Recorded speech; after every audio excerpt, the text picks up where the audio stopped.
Good evening once again.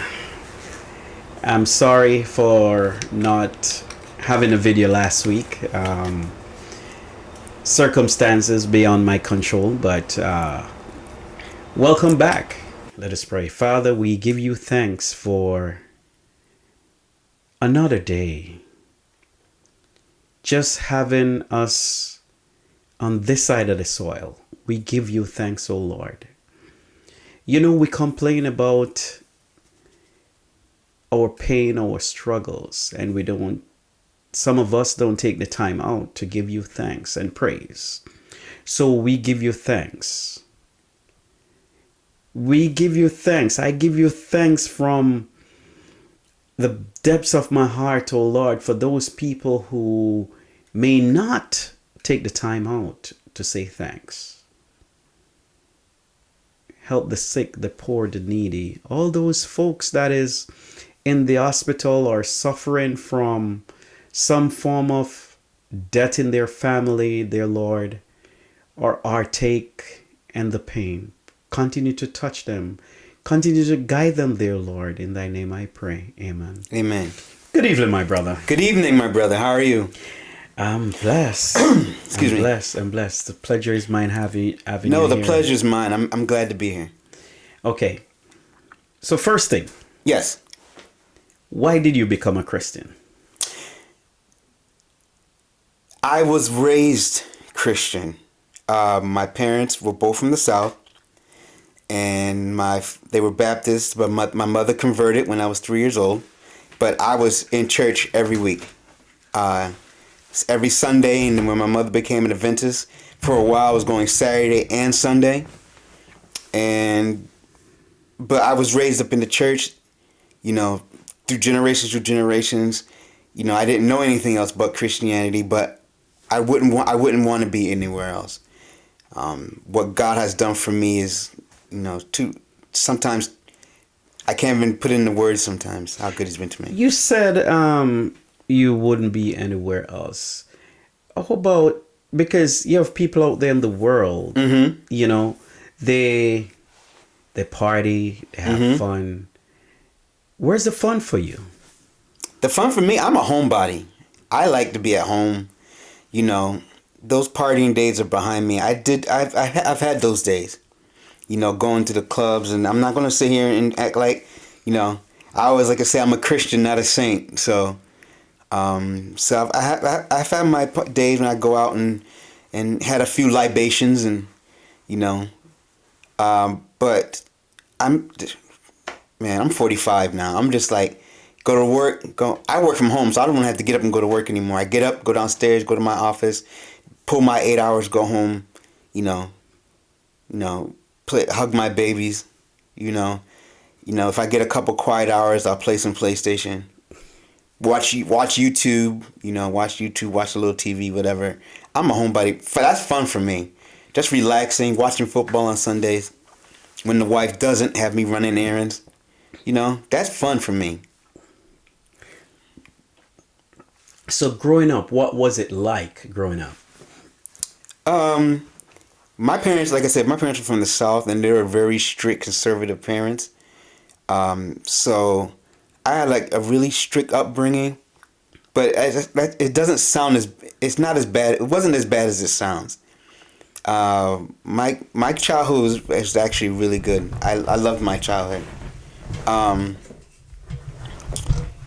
parents, they had their rules and they were very strict, but they're very loving. My dad wasn't very affectionate at all. He wasn't affectionate at all. But he, like I always tell my mother, my father showed his love other ways. He showed his love by like keeping the lights on. Like I never went to bed hungry. That wasn't by choice. Never once. On all my years growing up. I never flipped the light switch and the lights didn't come on and it wasn't a blackout. And my mother was the affectionate one. And I was like my mother's shadow. I went everywhere with her. So I hugging and kissing and giving my mother, she was the affectionate one. So it's not that I didn't get any love and affection, but having two strong parents, having that Christian family, the two strong parents to bring you up, that example what a good Christian man would be. My father. My father was very faithful in this church. He was a deacon, and he was on the deacon board, I should say. And so he's always in meetings. He's always doing like communion and other deacon things. So when I grew up and I started getting it active in the church, my mother was head deaconess for years. My mother was head deaconess and head of personal ministries. Goodness gracious.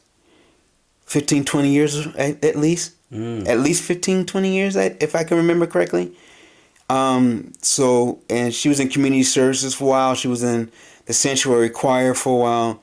My father was in the freedom choir. My father was in the sanctuary choir of his church. He had a gospel singing group with him and some friends.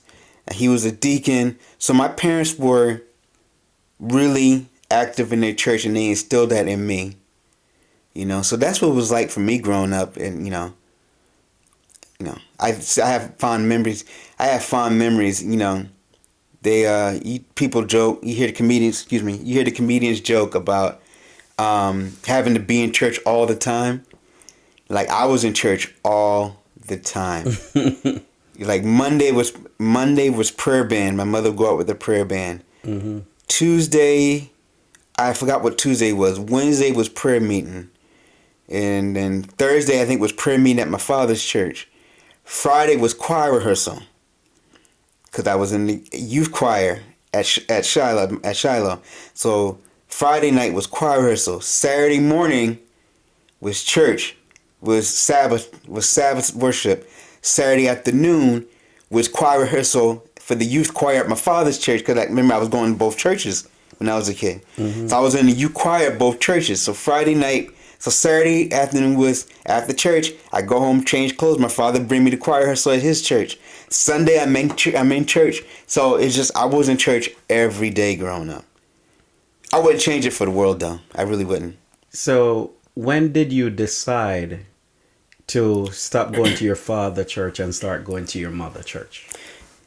I don't know. It was a gradual thing. It wasn't like, oh, I'm just gonna go to church on Saturdays and forget Sunday. It was a gradual thing. It just, as I got older, it just got less and less. It was every week, then maybe it was every other week, and maybe it was once in a while. And my father never made any big deal about us not going to church with him. My father was you would think, growing up in a 2-religion household, you would think that your parents would make a big deal or somebody be offended. My father was never like that. If I needed money for choiros, he was right there. My father, if he wasn't working and if he could be there, he was there for every he was there for every special occasion, choir, big concerts. Every time I had something going on, if he could be there, he was there. And if he came home from church and my father was like watching baseball, watching TV, and my mother's like, Will, that's my dad. Will, can you go into the other room? My father would just get up and go in the other room. And if we want to eat dinner, can you go into the other room and watch that? My father's like, okay. And he'll go in the basement, or he'll go into the bedroom and watch TV. My father was very quiet and easygoing, and he never gave us any trouble about going to church on Saturday and him going on Sunday. So my father didn't make a deal out of it. My father was kind of like, well, the boy's going to church, so what difference does it make? He's going to church. And God, I think I was about 8 or 9. One Sabbath, I remember it like it was yesterday. I just can't remember how old I was. One Sabbath afternoon, we were walking out of church. We were walking to the car, and I go, Mom. I go, Mommy. She goes, huh? I said, I want to be baptized, Mom. She's like, you sure? She goes, I go, yeah. She goes, okay. And I got baptized in Shiloh, and the rest is history. So, growing up in Shiloh, over the years, and then and now, how do you think the church has come along? Oh, I'm gonna get hate. I'm gonna get hate for this one. Oh, you making me open a can of worms, aren't you? I think overall, I think the church has regressed. It's gone backwards. Like, okay, I'll give you an example of the AY choir. When I was coming up in the 90s, you know, the late 80s, early 90s, even in almost to the 2000s almost, the AY choir was huge. You know what I mean? It's like we couldn't all fit in the choir stand. I think AY choir was about 50 to 70 members strong at its peak. Now, I know there's normal churn. You know, people move away, kids go to college and things like that. But the AY choir now, it looks like a chorus. There's no young people in the church anymore. And like I said, I get it. They go to college. A lot of go to college. They don't come back. Things of that nature. I get it. Move away. People get jobs. Things of that nature. But I remember a time when AY was packed. I remember a time when we used to go on field trips with the church. I remember a time where Sabbath you had to come early. You couldn't get a seat. I remember those times. And now, even before COVID, church had a decent attendance, but it wasn't packed anymore. You know? What do you think caused that? Do you think it's life, or lot of times you hear we're living in modern time, but to me, I think we're living in mad time. Not modern time, but mad time. But what you think is the cause of that? It depends on what angle you're looking at it. Are you looking at it from the fact that, okay, where did all the young people go? Or are you looking at just what happened to the church overall? Both. Okay, so let's take the young people, for example. Yes, the young people did a lot of things they shouldn't have done. I get that. Okay, it is what it is. But the church, I think, has not gone, how can I put this? The church has not done a lot to retain the young people, if that makes sense. Mm-hmm. It's like, I just had a conversation with somebody the other day. You see more. It's like the older people didn't want to lose the control they had. And the couple of things. Let me back up. The older people didn't want to relinquish the control they had. So they held on, and they brought a lot of their traditions. They held on a lot of rules they made were traditions. Not Thus said the Lord. Not exactly. They're traditions, not rules. If that makes sense. Yeah. So they were holding on to these traditions like these traditions were gospel, and they're not. And they were so straight and so restrictive and so unyielding in that it started to drive the young people away. And another thing I realized that the older people is that they were very condescending when they talked to the young people. They were very accusatory. Like, your kids shouldn't be doing that, and this, that, and the other. Instead of talking, it was like, hey, man, hey, Mike, let's sit down, let's have a conversation, let's talk about it. You shouldn't be doing that. I don't think it's cool, and blah, blah, blah. But no, they sit there, and they're like, you did this, and you shouldn't do this. And a lot of these people, especially, I'm going to get so much hate mail for this, especially the older church mothers. A lot of them forget they were young too.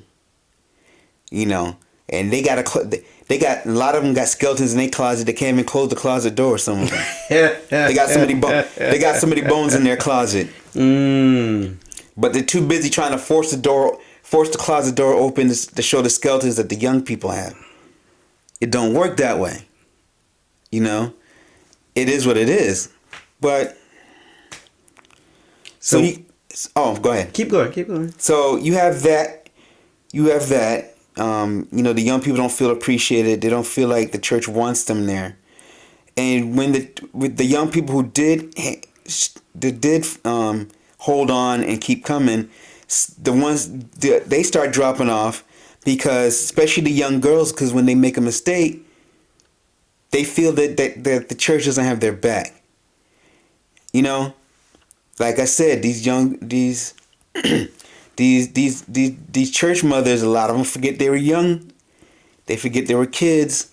They forget what happens. What happens when you're in the moment. You make bad decisions. You start thinking. You start thinking the wrong thoughts, and you get in a bad predicament. Things happen. But like when a young girl gets pregnant, the first thing they do is disfellowship with them. So you're saying I make a mistake, the first thing you do is kick me out. Like, really? I'm sorry, I ramble, so that. No, go ahead. So that really, that rule never sat with me well. I screw up, but instead of like, okay, let's talk about this, the first thing you do is like, all right, I kick you out, now come back so we can talk about it. I'm not going to come back. You just kicked me out. They say, oh, we're going to help you. We want to talk to you. We want to counsel you, young one. But first, let's say you got to kick you out the church first before we help you.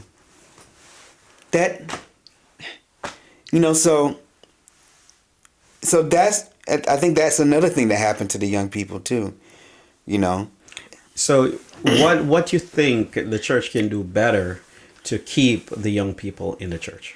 I honestly don't know. It's hard. The first thing, you gotta reach them at their level. You gotta talk to them first. If you gotta reach them at their level, you have to go to them, because a lot of times they're not gonna come to you. They're not gonna come to you. You have to go to them. You have to come to them.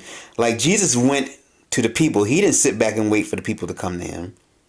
He went there. He went to the places that they're like, oh my goodness, like the Pharisees would never go to. Mm-hmm. Pharisees wouldn't go to the strip club. The Pharisees wouldn't go to the nightclub. The Pharisees wouldn't go inside the liquor store, but Jesus would. He went to meet the people where the people were. So you got to talk to the young people and talk to them like they're people. One thing I remember I hated as a kid growing up was to be talked down to like I was a child. And yes, I was young. I was 13, 14, 15. But don't treat me like I'm a baby. You call us young adults, talk to them like they're young adults. Sit down, talk to them like and show that compassion. Give them that mentor. It's like my parents were sharp tongued and strict, so I had the thick skin. So the abrasiveness and the brashness of the older generation didn't bother me growing up. So I could get past it. And once you got past that abrasiveness, I got a lot of great mentors, like Sister Velma Brown, Mimi, I loved her, Sister Myrtle Miller, Sister Venice Wilson, Sister Slyfield. I had a lot of good mentors that mentored me and sat down and were good, but a lot of young people don't have the thick skin that I have. So, like Sister Wilson, when she talked to you, you feel like you've just committed the worst sin ever, but she's not mad at you. She's coming at you because she loves you, but it doesn't sound that way. It sounds like she's angry and she's like so mad at you and how dare you and and you feel like you went from 6 feet tall to 6 inches tall, but she's doing it because she loves you. Mm-hmm. And she wants to see you do better. But yeah, I mean, but a lot of people can't handle it like I could. Okay. Yeah.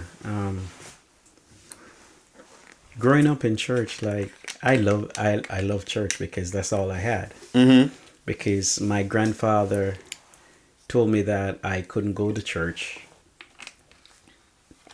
to Saturdays to on church on Sabbath. Really? Yes, he told me that I can't. So what he would do, he would give me the pig. He bought a pig, so I have to find peeling skin for the pig On Saturdays. on Saturday. But you could go to church on Sunday. He don't care. Once I don't go, Saturday is not his thing. Oh. My father never really go to church. Okay. He will visit once in a while, like Christmas or Christmas, because Everybody Christmas goes. and Easter. He said everybody goes to church Christmas and Easter. Yeah, that's in Jamaica. That's what we do. Christmas and Easter. Mm-hmm. Most people, that's the only time you see them in church. So my grandfather, he loved domino, so he had a brown pack of domino and a black pack of domino. So I always say that's his Bible and his hymnal, because that's what he do more than anything else. Mm-hmm. And he also had a farm, so he stopped me from school to go to the farm. Mm-hmm. You know, so I have a lot of history, you know, wherein my grandfather prevent me from doing a lot of stuff. Mm-hmm. And my pushback was because I found Christ when I was younger, before I know my grandfather, before I even know my mother. Really? I accept Christ. Yeah, I didn't grow with my mom. Oh, okay. My mom left me when I was 2 months old. Wow. You know, so I was raised with my grandmother. My grandmother died. Mm-hmm. And, you know, my aunt, I was with my aunt. Mm-hmm. And then the neighbor saw what was going on. My aunt have all of these kids that come from the country. Mm-hmm. All my cousin, everybody's at the house. So she asked my aunt if she could take me. And she said yes. Movita is her name. I love that lady to death. Well, that's kind of your mom, really. Yeah, no, kind of. She's my mom. Mm-hmm. She took me in, and she teach me Christ. Mm-hmm. My grandmother, I used to go to church with my grandmother. Okay. You know, she died when I was 4 or 5. Okay. About. But although I remember times when I would go to church with my grandmother. Mm-hmm. I remember it like yesterday when she died. Well, when she got the stroke. Oh, okay. And she died before they, you know, at the hospital, which, you know, that's when my life changed, you know, because my grandmother, the first person who I knew loved me, died. You know? Your first love. Exactly. Well, I said that once when I was recording, and the Lord let me pull that all back. My first love was Christ. Yeah, you're right. My second love was my grandmother, and my third love was Movita Chambers. Like, I really, really appreciate that woman for all the things that she has done. And I know you're watching. Mom, I love you, and I will continue to love you for the good thing that you have done. And for all those mothers and fathers that take on kids that is not theirs and raise them, be a father and be a mother, you know, we appreciate you. Sometimes it might look hard that we don't care, but sometimes, when a matter of fact, when we grew up, we will always remember the love that you have for us. And, you know, so she gave me that love. And like, I'm talking to you now and I'm a little bit emotional about it, because she was my everything, you know, and God put her in my life for a reason, because if Movita never came into my life, God only knows where you'd be. I wouldn't be a Christian. And I tell you the reason why I know I wouldn't be a Christian. Because of the ill treat. After Movita brought me back to my grandfather. I mean, sorry, my father, when I was... She brought me back to my father when I was about 11. No, 9 9. When I was 9, she brought me back to my grandfather, my father. That's when I used to see my father because she would take me to visit my dad. So at least that's one thing she did while I was growing up. So after that, that's when I lived with my dad. I lived with my dad for 2 years in my life. But I love my dad to death. I love my father. You guys got a good relationship now? I love my father. Good. Because I always visit him. Where does he live? He's in Hanover, Jamaica. Oh, okay. Yeah. All right. Yeah, so I love my dad, and despite, we have our differences, but he was the first parent I know. Okay.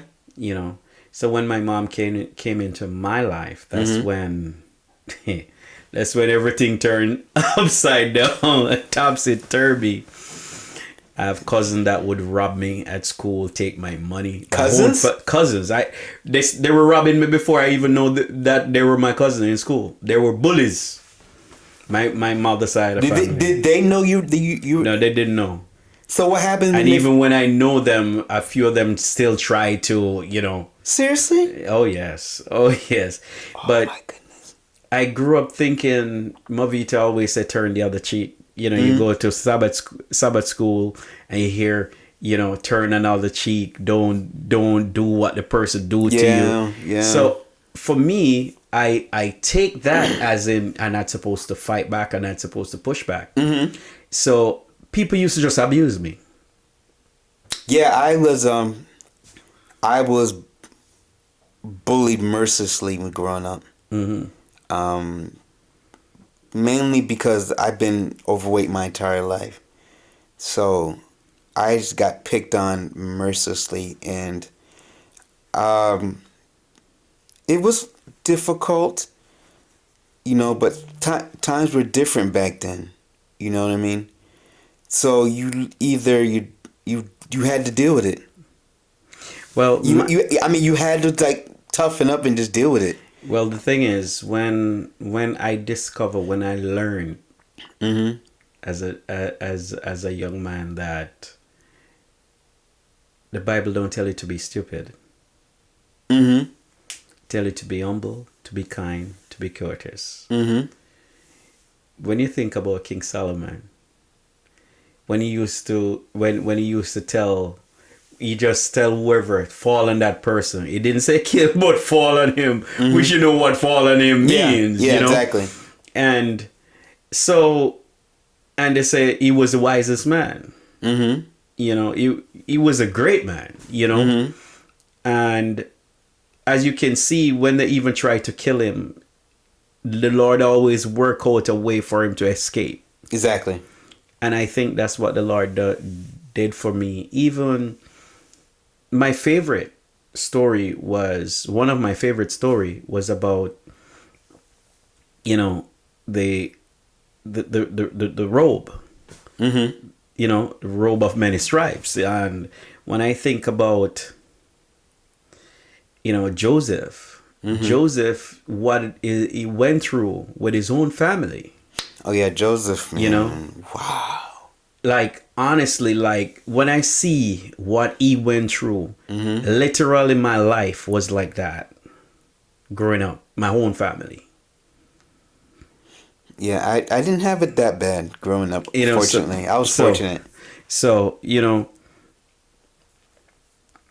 when I think about these Bible characters and what happened to them, and I see some of that happen to me in my life, I say, Lord, you have me here for a reason and for a purpose. Exactly. So use me, oh Lord. You did. It's like, I tell people this sometimes. It's like, it's weird because it's not a delusion of grandeur. I don't think I should be like president of a country or a CEO. But I keep saying, I'm not where I'm supposed to be. I'm not doing what I'm supposed to be doing. And I always equate that to work, like my job, whatever job I have at the time. I'm like, I can do more. I don't know if that means being a supervisor or a manager or whatever. I'm just saying, I'm not doing what I'm supposed to be doing. You know what I mean? It's like, I don't know what it is. But you don't know what it is. Well, well, I don't know. Well, for me, like, I am the type that if I think I'm supposed to do something, I go. I just from I was growing up, I was a young entrepreneur. I used to build figurine stands and sell them. That's how I would send myself to school because my grandfather wouldn't leave money for me to go to school. His wife would do what she can do for me to go to school. But my grandfather said, he have this saying, and for the Jamaicans, when my grandfather looked at me the first day I went to live with him, and he run me out of his house at age 11, and he said, "Ma and Pa no want you, me no want you." That means mother and father don't want you. I don't want you in my house either. At age 11. At age 11, so that was my battle to my cross to carry. And what that did for me, because of my early age, my early experience with God, what God has done in my life, and I could see it as a child. Like, I would walk and talk with Christ. I never have no friends. My friend was God. I didn't have a lot of friends. I had a few friends growing up. I didn't have a lot of friends either. And when I tell you, like, God, when I talked to him, he would answer me. I remember my dad once used to say I'm going crazy. I was young. I was only 9 going 10 at the time. And he said, I don't understand you. Before you play with your sister and play with your cousin, you're by yourself, talking to yourself, playing. Because I play with the ant, I play with because that's nature, and I see what God has done, how he create these stuff, give them life, give them, like, it was so amazing to me. You understand? So that pulled me closer to Christ. I see. You understand? I see. So nature was what kept me close to God than anything else. What kept me in the church, I'm going to be perfectly honest, what kept me in the church mostly was the fact that I had to go. Because, you're a kid, especially, and seeing Seventh-day Adventism from a child's perspective, you don't see it as... You don't see it for what it can be. You see it for what you can't do. True. Like, I can't watch TV on Friday night. And when I was growing up, that was the era of Saturday morning cartoons. So the best cartoons were Saturday morning. So you couldn't watch Saturday morning cartoons. You can't watch TV on Saturday and Friday night. So I never fully engaged. I never fully engaged in the church growing up. And I would go and I was active and I would do like the choir and other activities. Yeah. Teen club, Pathfinders. So I was active in those things. But I wasn't 100%. Like, totally give my life over. And I think because of that, I think my development was in Christ was arrested. I had like an arrested development in my walk with Christ. So sometimes I sit back and look. I'm going to be straight up. I don't think I'm as far along in my walk as I should be. And that's something that's a personal thing. Salvation is a personal thing. So that's something I got to work inside myself, and which I am trying to work inside myself. But back then, and I believed, and I was like, oh God, God is good and he's doing good things. But, I wasn't like 1,000% all in, push all my chips in kind of thing. So, and because of that, as an adult, I'm really, really working hard to like catch up, so to speak. When you say catch up, I just want you to explain that a little bit more to me. Catch up on what? I sometimes I feel like I know Christ is there, and I believe, and I know Christ has done things for me, and like I pray, and Christ has answered a lot of my prayers. But sometimes, like you see people, and people talk about, oh, I feel Christ moving inside, and the Spirit talks to me, and I just know that my life, and you just hear people talk, and I'm sitting there, I'm like, I don't feel that. Mm-hmm. You know what I mean? Yeah. I don't feel that. So sometimes I feel like because my, I don't know. I said, is there something wrong with me? And like I pray, and I know, and I don't pray every day like I'm supposed to, and I know I'm gonna get so. You said you don't pray as often that you're I supposed to. don't pray as much as I should, and I don't pray as much as I should, and there's different factors involved in that. One is, like I said, is my. I'm not a therapist or a psychoanalyst, but you sit with your own thoughts sometimes, and I'm very self-conscious about myself, so I always sit and think and go, "What's wrong with me?" Because, like you said, I have that. Like I told you, I have that feeling that I'm not where I'm supposed to be. So I sit and I go, I should pray more. There's days I don't pray. There's days I wake up late and I don't always make family worship in the morning, or I'm working, so I don't do family worship with my family at night sometimes, and like I said, I don't feel things like other people say they feel things when they talk about, just the feeling in my heart. I was like, I don't have that, so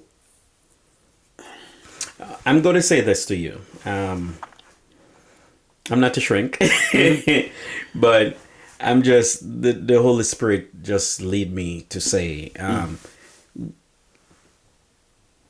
we're not at the same spot. Mm-hmm. No one is at the same level. No one is at the same level. Mm-hmm. But at the foot of the cross, the ground is level. So you might hear somebody said, oh, how they feel deep within. Mm-hmm. The good thing about you are still searching, you're asking. And if you keep talking to God,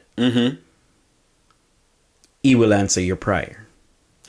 And praying don't mean that, I have to get down on my knees and pray for an hour, pray for half an hour. Mm-hmm. If you continue calling out to God when you feel this way, He will deliver you. Nobody else can help you to do that but you and Him. And there's times I sit and talk to Him like I talk to you, and I just be sitting there like, God, I don't know.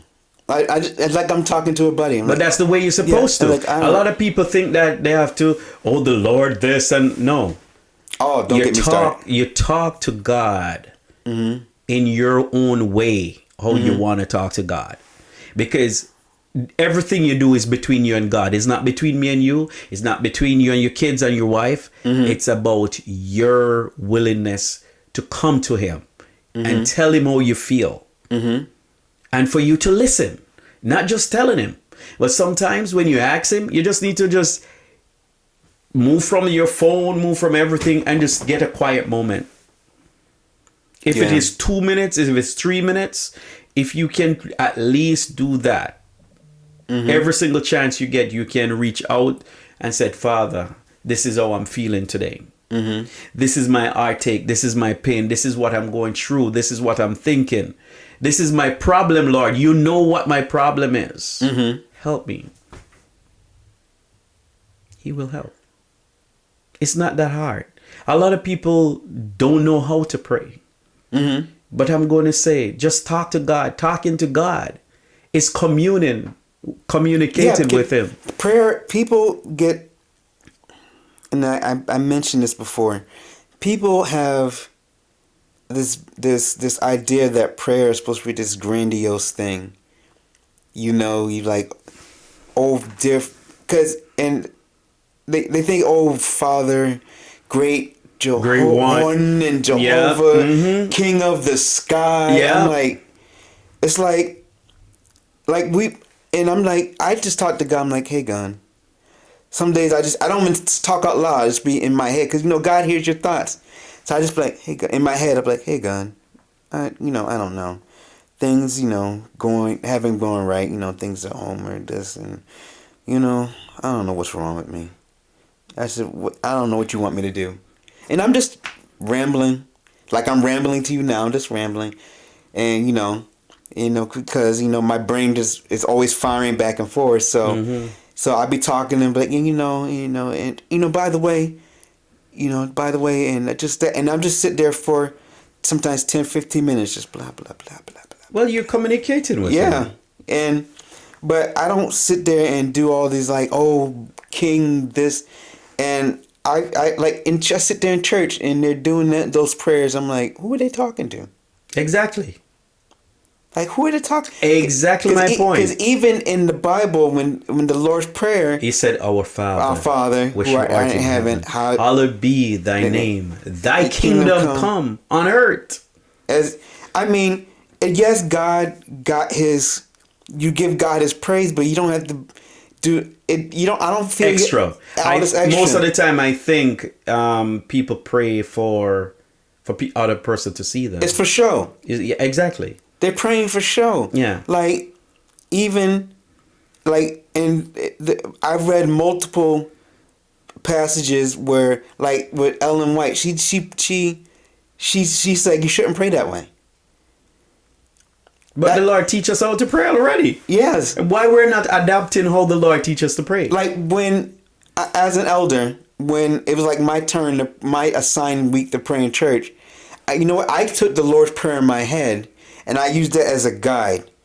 So, okay, so I'm like, all right, so the first part, I need to give God His thanks, give God His praise and give Him thanks for who He is. But I don't go grandiose. I be like, Heavenly Father, thank you so much for blessing us. Thank you for being the one in our life that comes to us and helps us in times of need. Boom, that's it. Now I'm moving on to, in my head, I'm like, okay, now give us this. Now it's time to ask for stuff. Mm-hmm. You said thank you for what you've done. Oh yes, indeed. Give God his praise. His praise. Mm-hmm. Thank Him for what you've done. And now it's time to ask for stuff. Mm-hmm. And that's where I go. But even when you go, they're asking for stuff. They're all like, we know that you can come down because only you can pick us up when we're down. Only you can brush the dirt off our body and turn us around. And I'm like, who are you talking to? Snow. You're not praying. And I don't feel a lot of those prayers are sincere. I don't. I honestly don't. Because even like I said, Ellen White speaks out against this. And even if you don't want to go, oh, Ellen White was just another person. I forgot the passage in the Bible, but in the Bible, God speaks about those big grandiose. You shouldn't be doing stuff like that. Yeah. God says you should pray in your closet. In your closet. Yeah. I said, so why are we doing these? Oh man, I'll rant all day about that. I hate when somebody is praying mm-hmm. and they keep calling the Lord's name over and over and over. He heard you the first time. He heard you the first time. Go, Father. Oh, Father God. Oh, Father this. Oh, Father, great Father. And the thing is, He said you're not supposed to be calling His name in vain. Exactly. And that sounds like it is in vain when you're doing that because you're doing it for a show. It's literally like me and you having a conversation. And I'm like, yeah, oh, Brenton. So, Brenton, yeah, blah, blah, blah. Oh, yeah, Brenton. So, Brenton, Brenton. But Brenton. I'm like, that would drive you nuts. Nuts, exactly. So, if that's driving you nuts, imagine what it's doing to God. Mm-hmm. Yeah. And even when I pray by myself, I have to physically tell because I'll start getting that. Oh, God, for God. No, He heard me the first time. Mm-hmm. So just talk. Just talk to Him. I'm going back a little bit. I just want you to dig a little deeper. Okay. I want you to think about the worst thing has ever happened to you. that let you feel like you want to just give up, give in? The worst thing that's ever happened to me? Mm-hmm.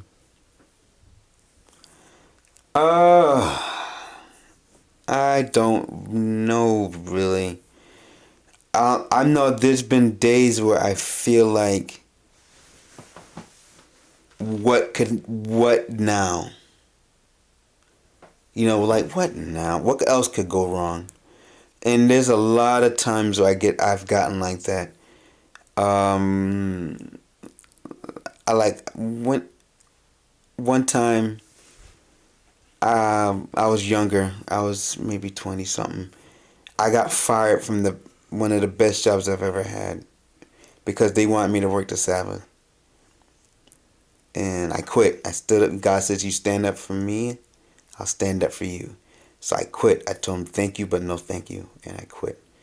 And that job was paying me, goodness gracious, like $17 an hour. And that's not $17 an hour in 2023. I was like 20 years old, so that's 20, in 1998 money, $17 an hour. That's like 20 something dollars an hour now. Or Or more. Or more, yeah. Yeah, so I was making good money, and I was 18 years old.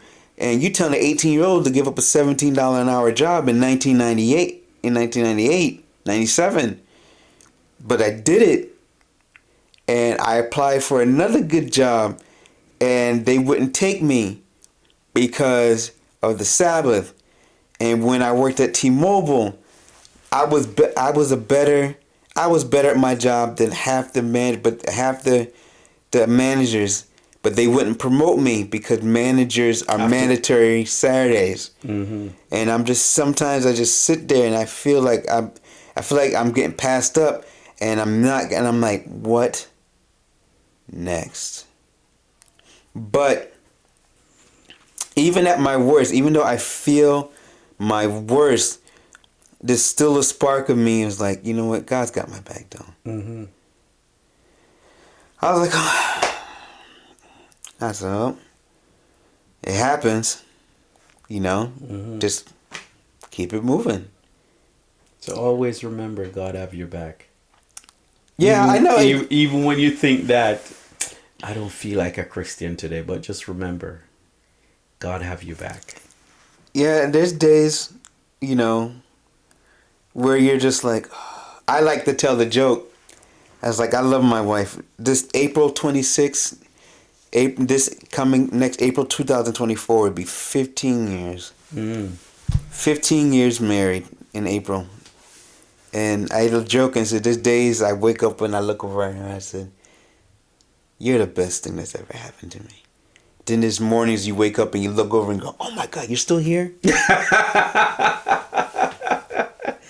Why are you still here? Oh my goodness. But even in those times where there's times where you're passing like two ships because you're not talking to each other, and you're like, you got to the point where you're just grunting at each other, just remember it's like, there's days and you just want to you want me to pack my stuff, you want me to pack your stuff. You want me to pack or you want to go on a pack, well, get out, but those are the days, you got to remember, God, there's three people in the marriage. It's not just two, there's three. If you think about it, you, your spouse, and God. I think T.D. Jakes says you got to look at it like a rope. You're a rope. It's twisted, intertwined. The three of you, your husband, wife, and God, you're intertwined. You're a 3-cord rope. And that ever since I've heard that, I've had that mentality. Even when me and Civil, my wife, we get together and we do prayer, just the two of us. I praise the Lord, come in among this marriage, and make us a 3 in 1. 3 in 1. Wrap around us. Because we can't do this. We can't do this. No, 15 years. 15 years is a long time. Yeah. Like before my parents passed, I asked my mother. It was like they've been married. At the time, they were married like maybe 42, 43 years. I go, Mom, can I ask you a question? She goes, what? So how do you and Dad do it 40-something years? Mm-hmm. I was still single. I wasn't married yet. Yeah. And I said, how do you do it? I said, how do you wake up to the same stinking breath, man, every morning for 40-something years? And my mother said, it gets to the point where if you don't wake up to that stinking breath, you feel like something's wrong. Mm. So like there's days I wake up and your father's like, my father worked like a rotating shift. Mm-hmm. So some weeks he worked days, somewhere he works mid shift, and he works overnights. So there'd be mornings that my mother, I wake up and your father's not there, and I feel like something's wrong. Mm-hmm. And so when you get to that point, it doesn't matter. And wow. And I just like, Powerful. I sat and thought about it. I said, now that I'm married, that makes sense. Mm-hmm. You know, because there's days, you know, and my wife, you know, fell asleep on the couch. And I wake up or some days she'll get up in the middle of the night and she can't go back to sleep right away, so she watches TV. But sometimes she'll go and watch TV because she doesn't want to wake me up. And I wake up and she's not there. And there's days I have to work. I play on my PlayStation, and I fall asleep in my office. So there's nights I sleep in my office. I wake up in my office, and it feels weird because I'm not in the bedroom. So I understand what my mother means now.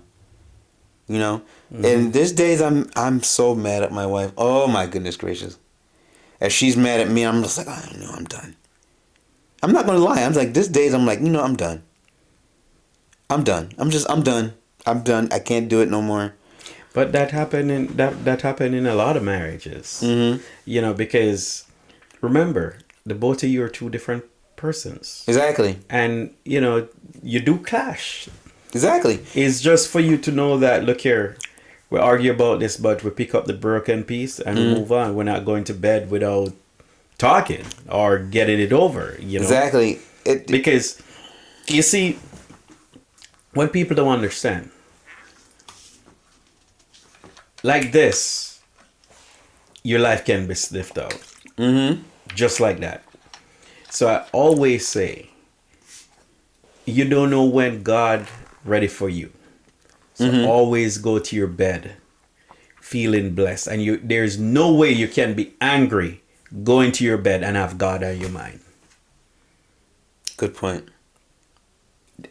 If you have God on your mind when you're going to bed, you're going to say something to your wife before you go to bed. So anytime you feel like that, just reach out and said, "Hon, no care what it is, but don't go to your bed upset." Because that means you're going with the devil on your mind.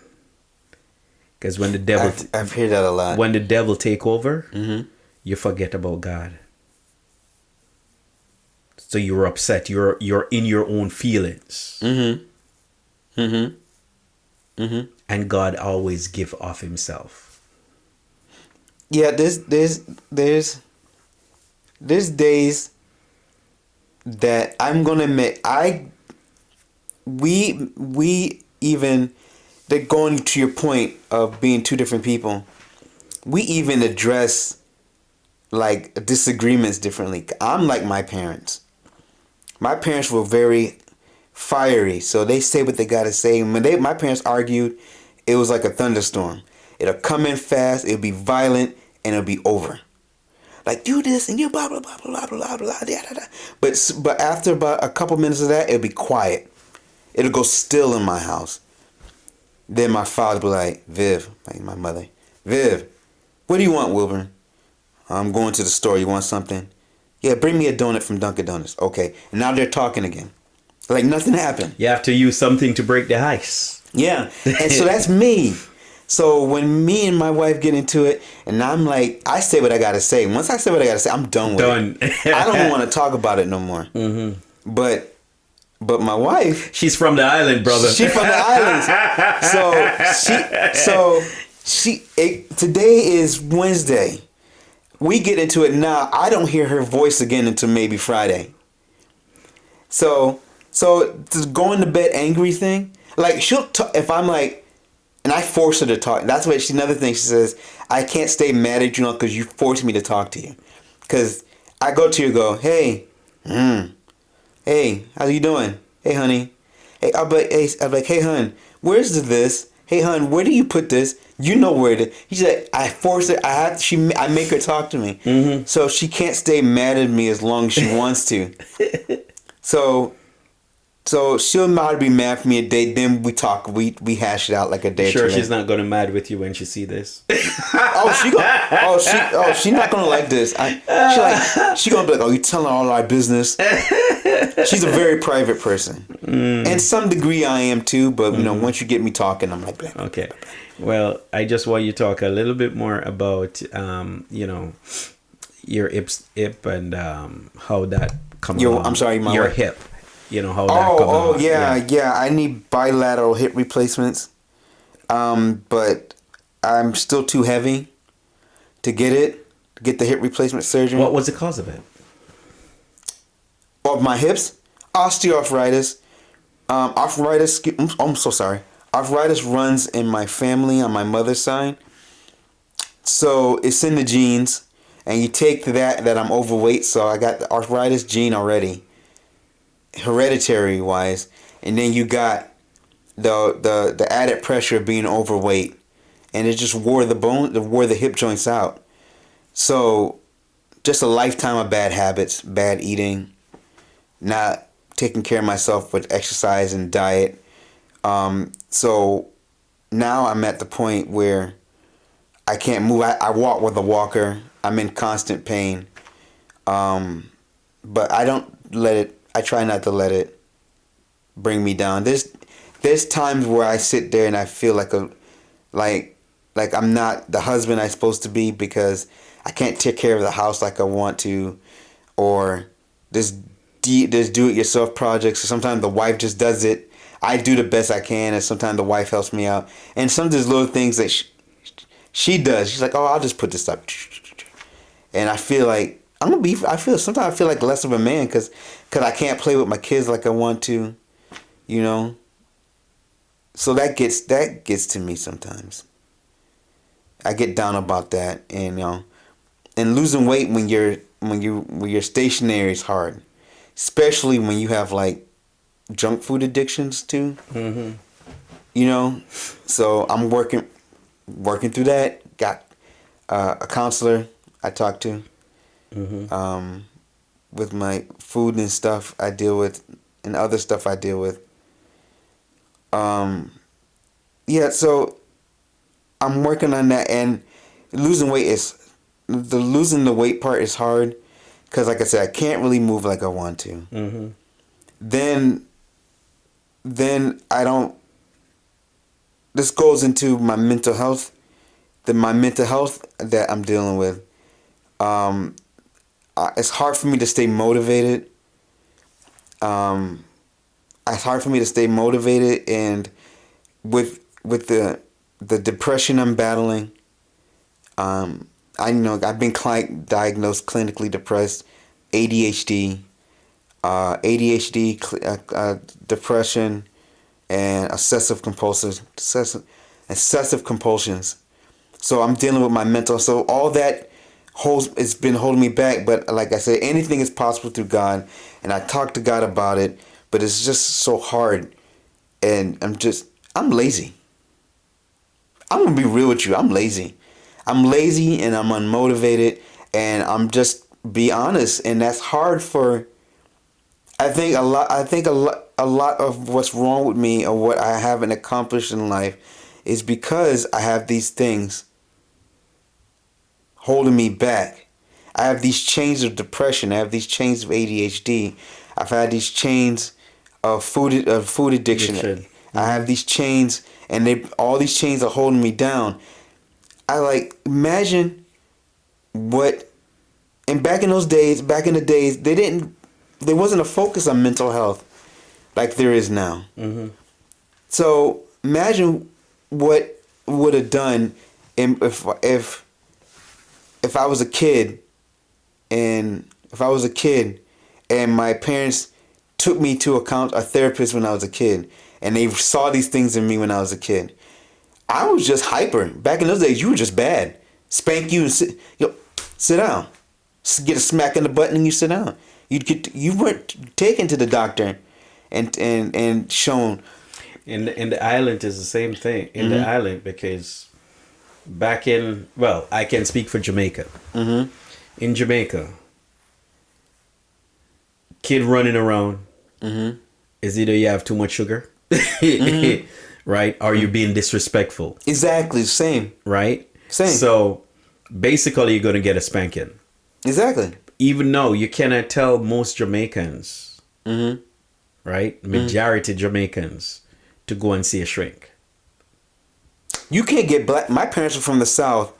And in the South, you think, them doctors don't know what they're talking about.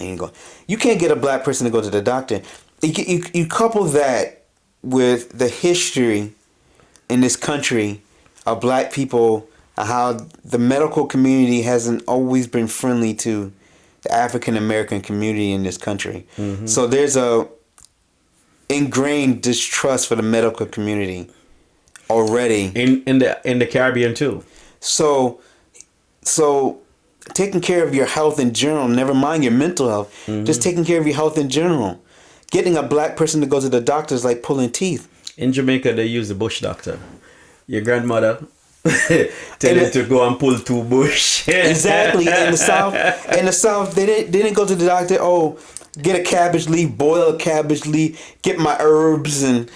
But it is so funny to know that in the Caribbean, especially Jamaica, a lot of these pills, these medication that they're making, they go there and people harvest the bushes that we have there, and we who live there don't even use it. Exactly. A lot of these medications they give us is just synthetic forms of what's already out there.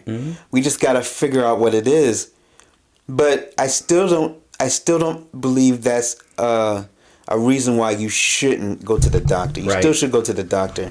You still should find out what's wrong with you. Oh yeah, at least once a year. At least once a year. No lie, at least twice a year. At least twice a year.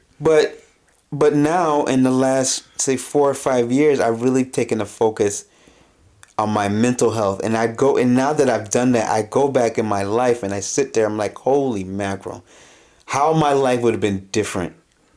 And if I had known these chains were holding me back. Plus, my parents weren't the kind of parents that were like really motivating anyway. My parents were, not to say my parents weren't good parents, but they taught me the value of hard work. But they weren't the kind of parents like, get up and get out and get out there and get out there and do it. You can do it. Do your best and go out there. They're like, get out there. Do what you got to do. Work hard. And good things will happen. But they weren't like parents that will push you. So I never got that motivating push from my parents. I'm not blaming them because I'm an adult. I'm grown 45 years old now. Yeah.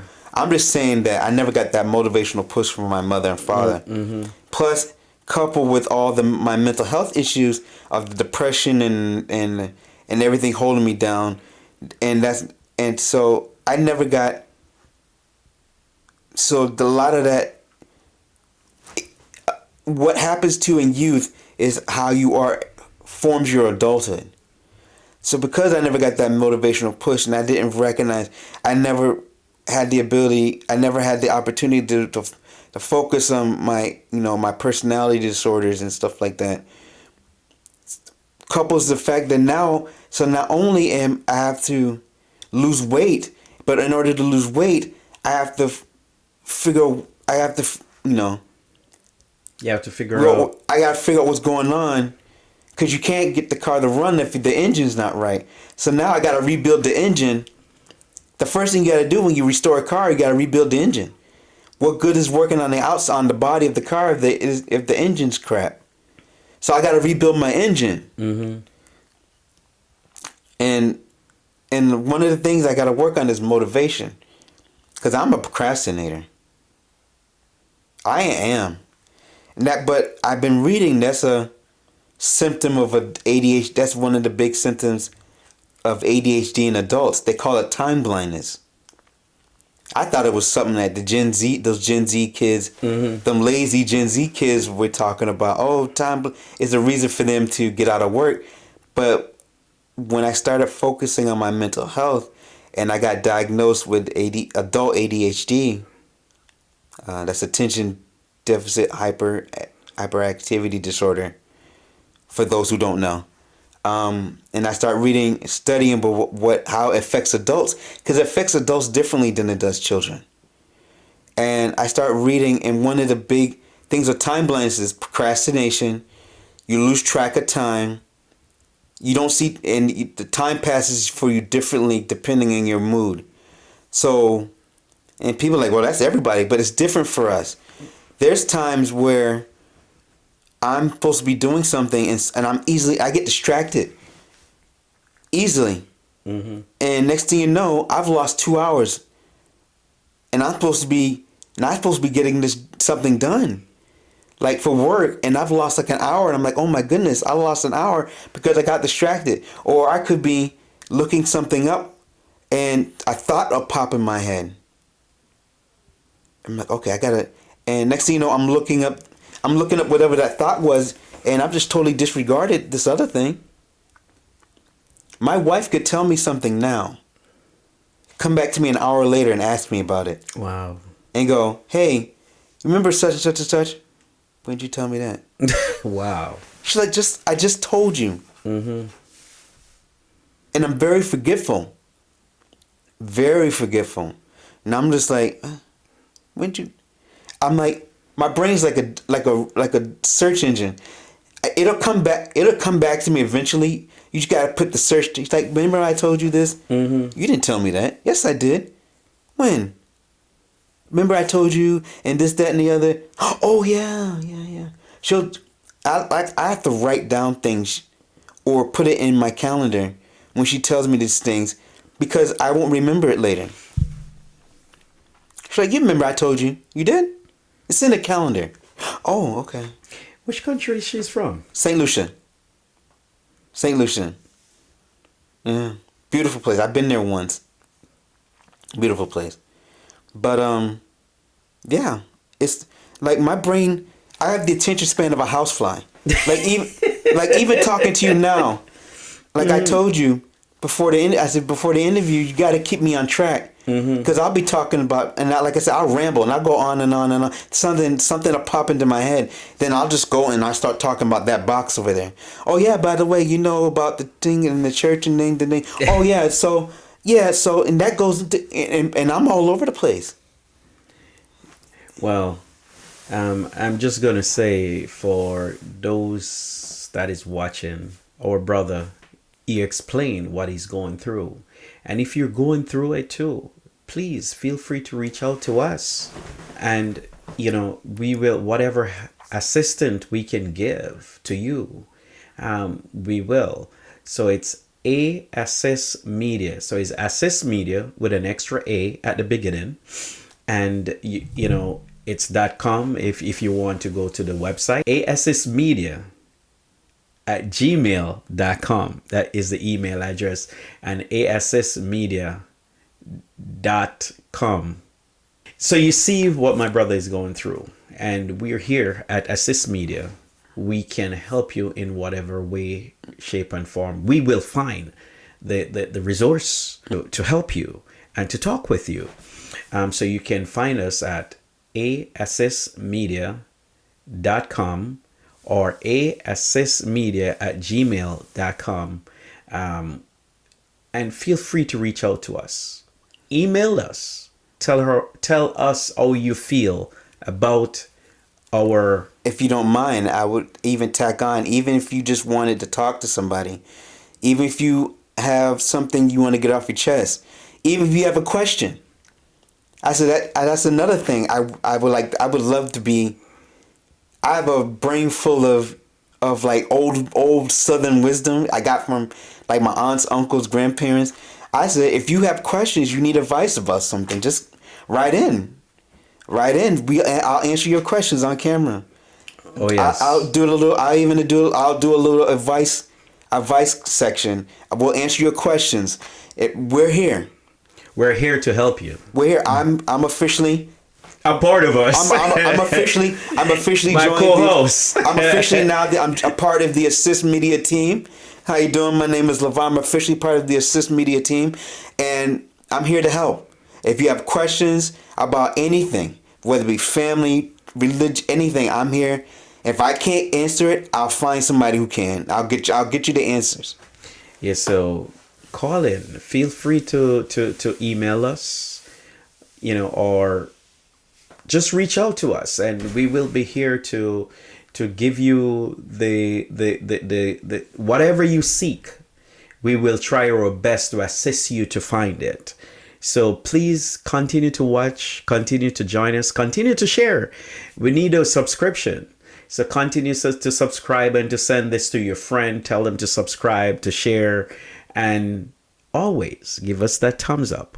We appreciate you. Please come again. Continue coming. God bless you. Have a blessed and wonderful evening, night, afternoon, whenever you see this. God bless. Big up yourself, my friends.